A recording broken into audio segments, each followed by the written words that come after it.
Hi guys, ఎలా ఉన్నారు? మరో ఇంట్రెస్టింగ్ వీడియోతో మళ్ళీ మీ ముందుకు వచ్చాను. ఈ వీడియో చివరి వరకు చూసి నచ్చితే ఒక లైక్ వేసుకోండి. ఓకే, ఇక వీడియో స్టార్ట్ చేద్దాం. మా హీరోని కామెంట్ చేసే రేంజ్ అనేది ఉన్నమాట అంటే ఉలికెక్కువ అంటున్నారు మన ట్రేడ్ పండితులు. విషయం ఏంటంటే రీసెంట్గా పువ్వులో సొక్క అనే ఒక యూట్యూబ్ ఛానల్ వాడితో ఇంకో 5-6 మంది ఒక చోట చేరి మేకా లైవ్ కొలాబ్ అని ఒక లైవ్ పెట్టారు. ఈ ఎరిపుగాళ్ళలో ఒక్కడు కూడా నాకు తెలియదంటే మన ట్రేడ్ పండితులు యాక్సెప్ట్ చేస్తారో లేదో తెలీదు. మరి వీళ్ళే ఖాళీగా ఉన్నారో లేదంటే చూసే వాళ్ళకి పని పాట లేదో తెలియదు, కానీ ఆ లైవ్ ఏకంగా 3.5 గంటలు పైనే ఉంది. అవతార్ లాంటి సినిమా తీసిన కెమెరాన్ తాత కూడా 3 గంటల 17 నిమిషాలకి మన మీద దయదలిచి వదిలేశాడు. కానీ వీళ్ళేమో అయినా కూడా వదలలేదు నాకు. మొత్తానికి 7 పతివ్రతలు పెట్టిన లైవ్ కాస్త మొత్తం సినిమా ఇండస్ట్రీనే కుదిపి కుమ్మేసి కలేసి మెలేసి ఊపేసి ఆపేస్తుంది. మరీ ముఖ్యంగా శరణమన్నయ్య ఫ్యాన్స్ని ఇంకా ఎక్కువ కుదిపేస్తుంది. ఓ సారీ, అన్నయ్యకి ఓన్ ఫ్యాన్ బేస్ లేదు కదా. శరణమన్నయ్య మెగా పిఆర్ టీంని తట్టేస్తుంది.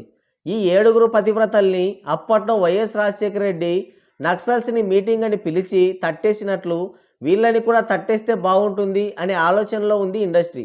పనిలో పనిగా మా తుప్పుగాన్ని కూడా తట్టేయండి, సగం దరిద్రం వదిలిపోద్ది అంటున్నారు వాడి ట్రేడ్ పండితులు. ఈ 7 పతివ్రతల్లో ఒక పతివ్రతే ఈ పువ్వుల సొక్క. ఈ పువ్వుల సొక్క ఎవడంటే అనగనగా ఒక రాజుకి 7 మంది కొడుకులు. 7 చేపలు తెచ్చి ఎండబెడితే ఒక చేప ఎండదు. ఈ కథ మీకు తెలుసు కదా. ఆ ఎండని చేప వీడే.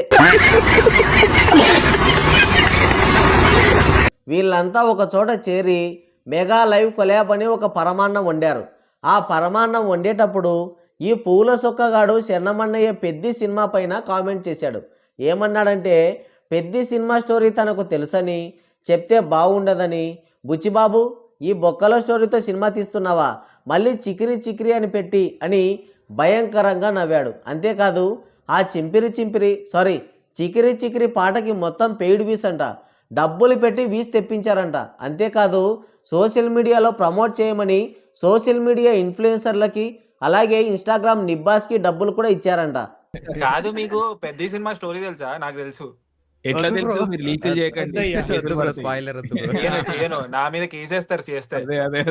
But after listening to the story మీకే అనిపించింది అది చెప్పండి. యు థింక్ బాగుంటది అలా అనిపించింది? డౌట్ నాకు అసలు అనిపించింది ఏంటి ఇలా ఈ స్టోరీతో నువ్వు ఈ సినిమా తీస్తున్నావు, మళ్ళీ ఆ గిక్రీలు అని పెట్టి ఇంత పెద్ద మాట అన్నాడు సరాడు. దీనికే ఇప్పుడు మెగా పిఆర్ టీం అంతా ఆవేశంతో ఊగిపోతున్నారు. వాడన్న మాటలన్నీ నేను కూడా నా 2 చెవులతో విన్నా. తర్వాత ఆ మాటల్ని ఖండించాను. ఎందుకంటే వాడు చెప్పేవన్నీ నిజాలే అయినా మరీ ఇంత డైరెక్ట్గా చెప్పకూడదు కదా, అందుకు. అయితే మన ట్రేడ్ పండితులు నా మాటల్ని ఖండించారు.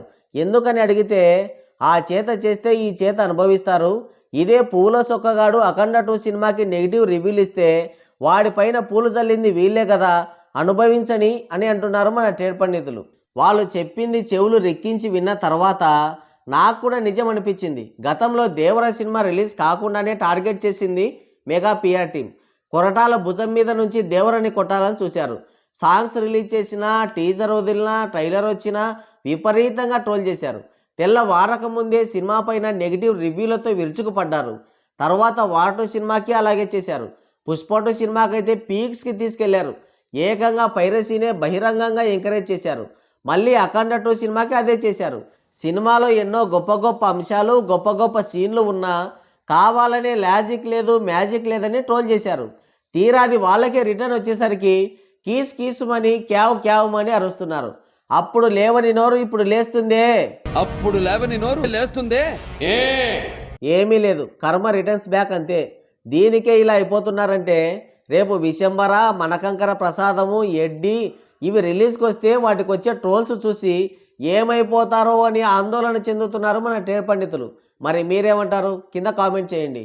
సో గాయ్స్, ఇది వీడియో. మరోసారి మరో ఇంట్రెస్టింగ్ వీడియోతో మళ్ళీ కలుద్దాం. Thank you, take care, bye.